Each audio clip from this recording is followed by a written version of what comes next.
আসসালামু আলাইকুম। বিএনপির নতুন মহাসচিব হচ্ছেন সাংবাদিক ইলিয়াস ভাই। হ্যাঁ, আপনি ঠিকই শুনেছেন। বিএনপির নতুন মহাসচিব হচ্ছেন কিন্তু সাংবাদিক ইলিয়াস ভাই, এটা আসলেই সত্য। দেখেন, এ পর্যন্ত সাংবাদিক ইলিয়াস ভাই জামাতের যে ভিডিওগুলো ছড়িয়েছে, যে পোস্টগুলো করেছে, পিনাকির ক্ষেত্রে দেখবেন পিনাকি দাদা কিন্তু সেই ভিডিওগুলো বা পোস্টও করেছে, কিন্তু সেখানে তিনি তারেক রহমানের যে ভিডিওটা ছিল সন্তোষ শর্মার সঙ্গে, সেটাও কিন্তু পোস্ট করেছেন। কিন্তু ইলিয়াস ভাইয়ের ক্ষেত্রে দেখবেন তিনি কিন্তু সেটা করেননি। তিনি শুধু জামাত এবং ইসলামী ছাত্র শিবিরের পোস্ট এবং ভিডিও শেয়ার করেছেন, পোস্ট করেছেন। তারপরে আপনি যদি লক্ষ্য করবেন, বাংলাদেশের অধিকাংশ মানুষ চায় ডক্টর ইউনূস 5 বছর ক্ষমতায় থাকুক, কিন্তু সাংবাদিক ইলিয়াস এ পর্যন্ত কোনো একটা পোস্ট করে নাই যে ডক্টর ইউনূস ক্ষমতায় থাকুক বা ওর পক্ষে সপক্ষে কোনো কিন্তু পোস্ট এখনো করে নাই।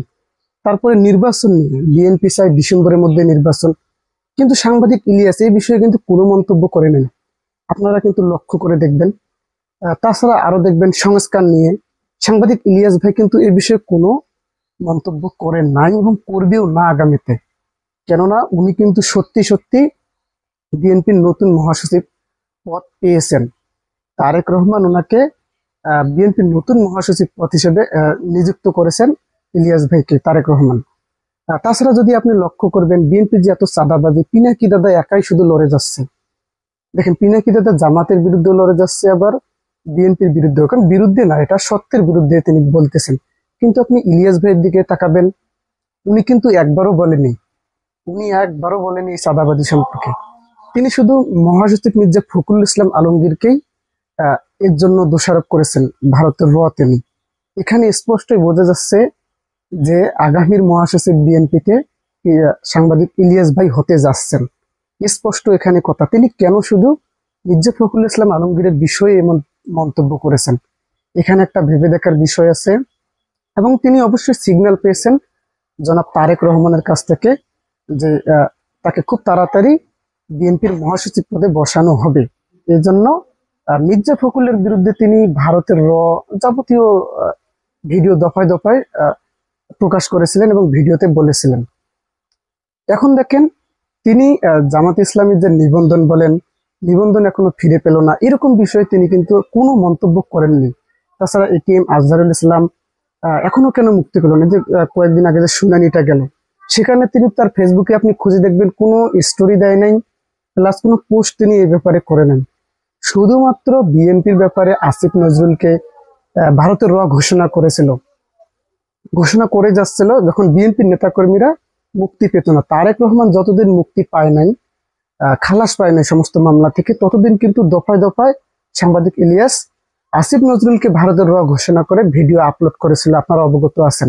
তারপরে থেকেই তিনি ভিডিও আপলোড করা বন্ধ করে দিয়েছিলেন, তখন ভিডিও শেয়ার করেছিলেন আর কি। কিন্তু আপনি লক্ষ্য করে দেখবেন, তিনি শুধু মহাসচিব মির্জা ফখরুল ইসলাম আলমগীরকে নিয়ে মাতামাতি করেছেন, যেখানে বিএনপির আরো অন্যান্য নেতা কর্মীরা আছে। যেমন এই যে বিএনপির পিনাকি দাদা শেয়ার করেছিল যে আওয়ামী লীগ বিএনপি একসঙ্গে হয়ে বসবাস করবে, একটা ভিডিও ভাইরাল হয়েছিল না? কিন্তু সেটা দেখেন সাংবাদিক ইলিয়াস কিন্তু শেয়ার করেনি। বিষয়টা লক্ষ্য করবেন, সাংবাদিক ইলিয়াস কিন্তু এসব ভিডিও শেয়ার করে না। কেন করে না, এই ইতিহাস কিন্তু এখন আপনাকে খুঁজতে হবে। আর তিনি কেন মির্জা ফখরুলের পিছনে লেগেছিল ভারতের ঘোষণা করার জন্য, এই করার জন্য, সেই করার জন্য। আর ওনার কোনটা কিন্তু সবাই বিশ্বাস করবে। তিনি এমন একটা প্রভাব ফেলেছেন জামাত এবং শিবিরের মনে। দেখেন, এখন জামাত শিবিরের অধিকাংশ না হলেও কয়েক পার্সেন্ট হলেও জামাত শিবিরের বিরুদ্ধে চলে গিয়েছে এবং তিনি জামাতকে ভাঙ্গার একটা পরিকল্পনা করেছেন। কিন্তু সেখানে তারেক রহমান সন্তোষ শর্মার সঙ্গে কথা বলেছেন, ওই ভিডিও কিন্তু তিনি শেয়ার করেননি। তিনি বিএনপি ভাঙ্গার পরিকল্পনা করেননি। তার মানে এখানে স্পষ্ট বোঝা যাচ্ছে যে আগামীতে বিএনপির মহাসচিব পদে বসতে যাচ্ছেন সাংবাদিক ইলিয়াস। এটাই আসলে বাস্তব। না হলে তিনি মির্জা ফখরুলের বিরুদ্ধে এত কথা বললেন, তারেক রহমানের বিরুদ্ধে একটি কথা বললেন না। যেখানে সেনাপ্রধানকে ভারতের বলা হয়, বাংলার জনগণ বেশিরভাগ এটা মানে এবং সব সাংবাদিকে মানে এবং তিনিও মানেন, সাংবাদিক ইলিয়াসও মানেন।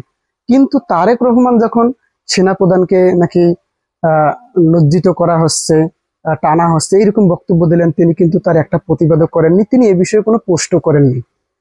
তিনি শুধু মির্জা ফখরুল, আসিফ নজরুল এদের বিরুদ্ধেই পড়ে আছেন। যদিও ওনার দাবি ঠিক আছে, কিন্তু মির্জা ফখরুলের বিষয়ে অনেক বেশি বাড়াবাড়ি করেছেন, যেখান থেকে স্পষ্ট বোঝা যাচ্ছে আগামীতে বিএনপির মহাসচিব হতে যাচ্ছেন সাংবাদিক ইলিয়াস।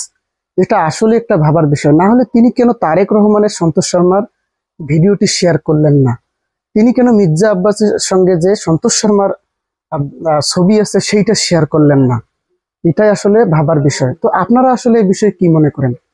আপনি কি আসলেই মনে হচ্ছে না যে বিএনপির মহাসচিব পদে সাংবাদিক ইলিয়াস বসতে চাচ্ছে, নাকি অন্য কিছু মনে হচ্ছে? অবশ্যই কমেন্ট করে জানাবেন। ধন্যবাদ। আসসালামু আলাইকুম।